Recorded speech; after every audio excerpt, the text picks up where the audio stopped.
చాలామంది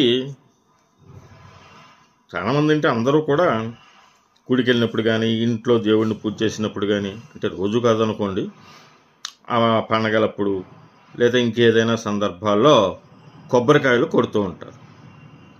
పూజలో కొబ్బరికాయ కుళ్ళితే మంచిదా కాదా? మనకు అస్సలే శంకలు ఎక్కువ, ప్రతిదీ భయం. పూజలో కొట్టిన కొబ్బరికాయ కుళ్ళితే దోషమేమీ కాదు, అపచారం అంతకన్నా కాదు. మనం కొబ్బరికాయ లోపల ఎలా ఉందో చూసి తెలిసి చేసిన పని కాదు.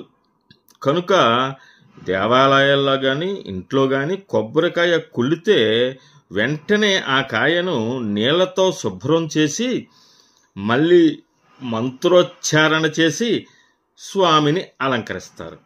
అంటే ఆ దోషం కుళ్ళిన కొబ్బరికాయదే కానీ ఇచ్చిన వ్యక్తిది కాదని ఇందులోని పరమార్థం.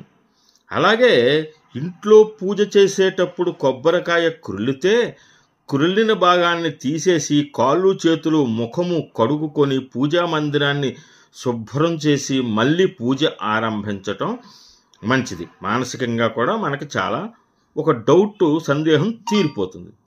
వాహనాలకి కొట్టే కొబ్బరికాయ కుళ్ళితే దిష్టి అంతా పోయినట్టే.